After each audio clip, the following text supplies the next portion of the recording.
പ്രഭാഷകൻ 43 അധ്യായം 1. തെളിഞ്ഞ ആകാശവിധാനം എന്തിൻ്റെ അഭിമാനമാണ്? സ്വർഗീയ ഔന്നത്യത്തിൻ്റെ. ഡാഷ് എത്ര മഹനീയ ദൃശ്യമാണ് സ്വർഗം. 2.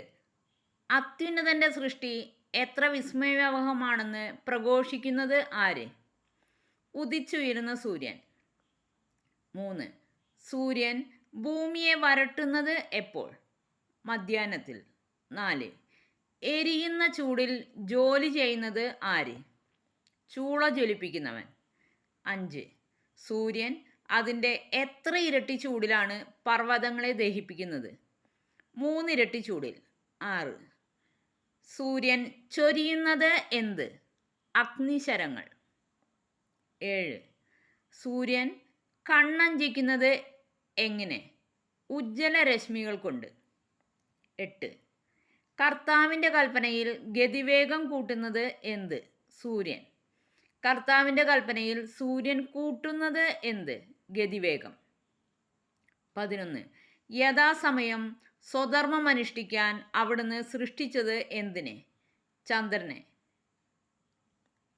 എന്തിനു വേണ്ടി? കാലം നിർണ്ണയിക്കാനും ശാശ്വതമായ അടയാളമായിരിക്കാനും തന്നെ. 13. ഉത്സവ ദിനങ്ങൾ ആരെ നോക്കിയാണ് നിർണയിക്കുന്നത്? ചന്ദ്രനെ നോക്കി. 14. പൂർണ്ണതയിൽ എത്തിയിട്ട് ക്ഷയിക്കുന്ന വെളിച്ചമാണത്.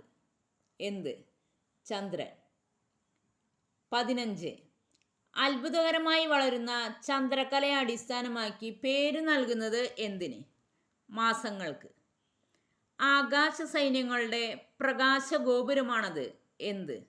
അത്ഭുതകരമായി വളരുന്ന ചന്ദ്രക്കല. 16. ആകാശത്തിൻ്റെ സൗന്ദര്യമാകുന്നു. എന്ത്? നക്ഷത്രങ്ങളുടെ ശോഭ. 17. കർത്താവിൻ്റെ ഉന്നതങ്ങളിൽ മിന്നിത്തിളങ്ങുന്ന അലങ്കാരനിര എന്ത്? നക്ഷത്രങ്ങളുടെ ശോഭ. 18.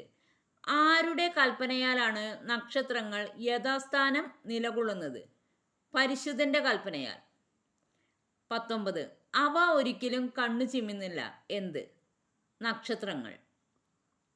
20. ശോഭയാൽ അഴകുറ്റത് എന്ത്?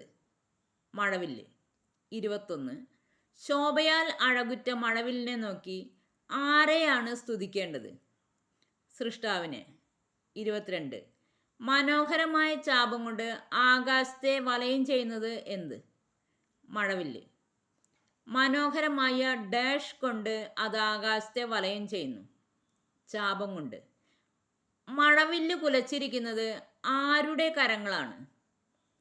അത്യുന്നതൻ്റെ കരങ്ങൾ.